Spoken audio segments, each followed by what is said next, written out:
Bonjour à tous. Alors dans cette vidéo, l'objectif c'est d'apprendre à prouver qu'une suite est arithmétique. Donc ce que je vous ai marqué en rappel en vert, pour prouver qu'une suite est arithmétique, quand c'est marqué dans un énoncé, montrer que, prouver que la suite est arithmétique, on va vous préciser la raison ou pas qu'on attend. Eh bien c'est toujours le même réflexe à avoir. Vous allez devoir partir dans le calcul général, le suivant moins le précédent de la suite en question, et vous devez trouver un nombre constant pour tout n. Voilà votre objectif. Donc, premier exercice que je vous propose, U0 fait 5 et UN plus 1 égale UN plus 2. Question, montrer que UN est arithmétique. On ne nous donne pas la raison. Alors, le réflexe à avoir, comme je vous l'ai marqué là, vous allez partir dans le calcul de UN plus 1 moins UN et vous regardez, mais sachez que vous devez obtenir absolument un nombre. Donc, UN plus 1 moins UN, ici, la formule est assez simple, donc c'est UN et UN plus 1 égale UN plus 2. Donc en fait, si on fait UN plus 1 moins UN, si je fais changer l'UN de côté, ben, ça fait UN plus 1. Si je lui enlève UN, ben, il reste que 2. Donc c'est fini. La suite UN est arithmétique de raison R égale 2 et le premier terme 5. C'est aussi simple que ça. C'est toujours pareil, on fait UN plus 1 moins UN. Ensuite, deuxième exemple, pour tout n, cette fois-ci, on nous donne une écriture explicite. UN égale 4n plus 7. Et on nous demande de montrer que UN est arithmétique. Eh bien, on refait la même chose. C'est arithmétique, donc on doit le prouver. On part dans le calcul de UN plus 1 moins UN. Et on essaie de trouver que ça donne toujours une constante.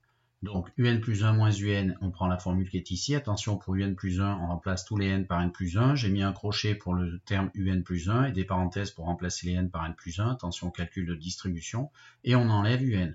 En fait, ici, en se distribuant, on obtient 4n plus 4 plus 7, comme ici, quasiment, sauf qu'il y a un petit plus 4 d'écart. En faisant la soustraction, tout s'élimine sauf 4. La suite est arithmétique de raison R égale 4 et de premier terme U0 égale 7. U0, on le trouve en remplaçant n par 0 dans la formule. Maintenant, troisième exo est beaucoup plus délicat. La suite V0 fait 1, Vn plus 1 égale 9 sur 6 moins Vn. C'est une suite récurrente pour la suite V. On nous affirme et on admet que Vn, tous les termes Vn sont plus petits que 3. D'accord? Donc du coup, 6 moins Vn, ça ne peut pas faire 0. Donc la suite Vn est bien définie. On nous demande de démontrer que la suite, une nouvelle qui nous est donnée, Wn, qui est égale à 1 sur Vn-3, l'inverse de Vn-3, on nous demande de démontrer qu'elle est alors arithmétique de raison moins 1 tiers. Alors, on ne s'affole pas, il va y avoir du calcul, c'est nos exemples les plus compliqués, on va dire, mais si la suite annoncée c'est Wn, elle doit être arithmétique et on vous annonce le résultat, la raison à trouver, en fait, vous n'êtes que dans un exercice de calcul. Donc, on va partir calculer cette fois-ci le sujet arithmétique, c'est Wn, donc Wn plus 1 moins Wn, et notre objectif, c'est de trouver moins 1 tiers à ce résultat. Donc ça, c'est le but caché de la question. Ce n'est qu'un exercice de calcul. On va partir calculer cette différence. Il faut absolument trouver moins 1 tiers. Donc ce n'est que respecter vos règles opératoires. Il faut s'obstiner. Vous pouvez faire pause et partir dans les calculs. Vous devez arriver à moins 1 tiers en ayant fait ça. Alors conseil que je vous donne, le calcul étant un peu lourd, faites d'abord la simplification de Wn plus 1 pour ensuite faire cette soustraction qui va être plus facile alors. Donc c'est parti, je fais apparaître le calcul seulement de Wn plus 1 pour le simplifier. Et donc Wn plus 1, eh bien si vous prenez ici, en mettant n plus 1 ici, ben, il faut mettre des n plus 1 là, c'est 1 sur Vn plus 1 moins 3. Ensuite Vn plus 1, ben, Vn plus 1 est ici, on le remplace par 9 sur 6 moins Vn, ce que je viens de faire ici. Et là, commencent les calculs avec des fractions, moins un nombre, donc on doit réflexe mettre tout au même dénominateur. Je vais tout mettre sur le dénominateur 6 moins Vn pour pouvoir faire cette soustraction entre cette fraction et cette quantité.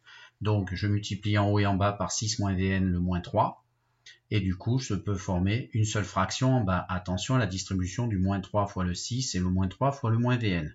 Donc à l'arrivée ça fait quoi? J'ai une fraction ici qui est inversée, le 6 moins Vn passe en haut. Et en haut, en bas, il me reste 9 moins 3 fois 6, 9 moins 18, moins 9, et moins 3 fois moins Vn, plus 3Vn.